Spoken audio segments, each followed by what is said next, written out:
Hi students, today we will do literature book. Topic number 1, that is the field daisy. Okay. यहाँ पर हम daisy flower की बात कर रहे हैं. डेज़ी फ्लावर यह फ्लावर होता है. इसे हम जंगली फ्लावर भी कह सकते हैं. ये ज़्यादातर बड़े बड़े लंबे लंबे घासों में उगती है. इसकी पंखुड़ियाँ सफ़ेद होती है और इसके बीच में सेंटर में येलो जैसा कैप होता है. तो इसीलिए इसे जंगली फ्लावर डेज़ी के नाम से कहते हैं. ठीक है. अब यहाँ पर जैसे कि आप कार्टून में देखते होंगे कि पेड़ बोनता है, फूल बोनती हैं, घर चलते हैं. तो इस तरह से यहाँ पर एक बहुत ही प्यारा सा पोयम लिया गया है और इस पोयम में फूल जो है यह अपने बारे में बता रहे हैं कि उसके ऊपर जब छोटे छोटे बच्चे खेलते हैं तो उसे कैसा लगता है. तो इस तरह से कुछ बहुत ही प्यारी प्यारी सी बातें हैं.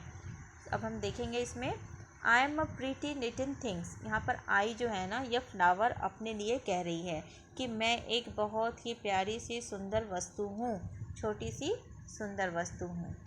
ठीक है. ऑलवेज कमिंग, मैं हमेशा स्प्रिंग सीज़न के साथ में आती हूँ. स्प्रिंग सीज़न आपको पता है, जिस सीज़न में बहुत सारे फूल, पत्तियाँ, सुंदर सुंदर नए नए किस्म के फूल हम देखने को पाते हैं. उस टाइप के फ्लावर्स को कहते हैं मैरीगोल्ड होते हैं, सनफ्लावर होते हैं, वैराइटीज़ ऑफ फ्लावर्स.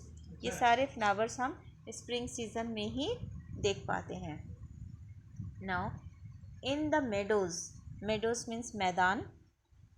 कैसा मैदान था? ग्रीन, यानी हरे भरे घासों के मैदान में मैं उगती हूँ. आई एम फाउंड, मैं पाई जाती हूँ. कौन पाया जाता है? डेज़ी, ये फ्लावर पाया जाता है. ठीक है. पीपिंग. अब देखो पीपिंग मीन्स होता है जैसे कि मान लो ये ग्रीन ग्रास. ओके. और ग्रीन ग्रास के बीच में से आपके सुंदर से फ्लावर उग गए और इसके सेंटर में येलो कलर के कुछ ऐसे हेड हो गए. ठीक है. तो इस टाइप के जो फ्लावर्स होते हैं इसे कहते हैं पीपिंग, यानी घास के ऊपर से बस थोड़े थोड़े से निकले हुए. जैसे लंबे लंबे घास हैं, ये बड़े बड़े घास, इसमें से क्या फ्लावर्स जैसे कि झांक झांक के देख रहे हो. ठीक है. ऐसे सच टाइप ऑफ फ्लावर्स. वाइट दिख नहीं रहा है इसलिए मैंने आपको पिंक फ्लावर भी बना दिए. Such type of flowers. Peeping means जैसे झांक झांक के देखना. घासों के बीच में से यह फ्लावर जैसे खिल रहा है तो ऐसा लग रहा है कि कुछ चीज़ ज़मीन से थोड़े से ऊपर आके हम सबको झांक झांक के देख रहा है. Peeping just above the ground, मैदान. Okay.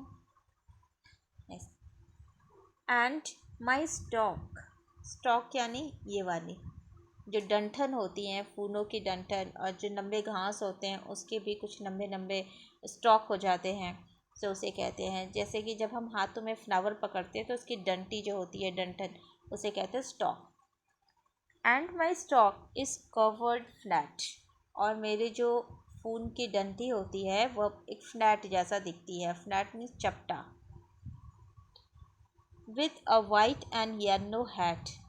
White and yellow hat. White यानी इसके पंखुड़ी जो है ये वाइट होता है. एंड येलो हैट जो मैंने बहुत पहले बताया आपको कि बीच में सेंटर में इसके येलो कलर के होते हैं. वो कैप मीन्स टोपी जैसा दिखता है. Okay. See white and yellow hat. ना अब दूसरे पैरा में हम देखेंगे कि एक छोटी सी बच्ची है जिसका नाम है Mary. See Mary. Little Mary, when you pass, जब तुम मेरे ऊपर से गुज़रती हो अपने छोटे छोटे नन्हे नन्हे पैरों से. Lightly over the tender grass. Lightly over the tender grass मतलब कि मेरे जो घास है ना वह क्या एक समय के लिए झुक जाता है. अगर हम किसी चीज़ को अपने पैर से दबाते हैं, घासों पे अगर आप चले होंगे तो आपको पता चलेगा कि जब हम घासों पे चलते हैं तो हमारे पैर से घास दब जाते हैं और जैसे ही हम पैर को उठाते हैं वो घास फिर से खड़ा हो जाता है. ठीक है. तो ये कह रहा है कि लाइटली मीन्स हल्के से जो मेरे घास है ना वो झुक जाते हैं, दब जाते हैं. टेंडर ग्रासेस, लेकिन फिर वह खड़े हो जाते हैं. Skip about. तुम्हारे छोटे छोटे जो पैर हैं वह मेरे घासों को दबा नहीं पाते। कुछ कुछ घासें तुम्हारे घास जो है तुम्हारे पैरों से छूट भी जाते हैं। जैसे मान लो हम अगर पैर से चल रहे हैं तो हम अपने पैर से जब उछल कूद करते हैं तो यहाँ एक बार पैर रखें, फिर हमारा दूसरा पैर कहाँ होता है, यहाँ होता है ना। तो हमारे पैर जो हम एक जगह से दूसरे जगह डालते हैं तो बीच में देखो स्पेस, घास जो है ये छूट जाते हैं। तो ये कह रहे हैं स्किप आउट, मतलब स्किप अबाउट मतलब कुछ कुछ घास जो है हमारे पैरों से भी छूट जाता है। बट डू नॉट ट्रेड, लेकिन उससे कोई फ़र्क नहीं पड़ता, हम टूटते नहीं हैं, हम एक बार झुकते हैं फिर से उठ जाते हैं और हमें भी बहुत अच्छा लगता है। On my bright but lonely head, हमारे जो सर है, हेड मीन्स जो घास का जो ऊंचा वाला part, the toppest part of the grass, वो क्या होता है थोड़े से झुकते हैं और फिर वो खड़े हो जाते हैं, सेम थिंग।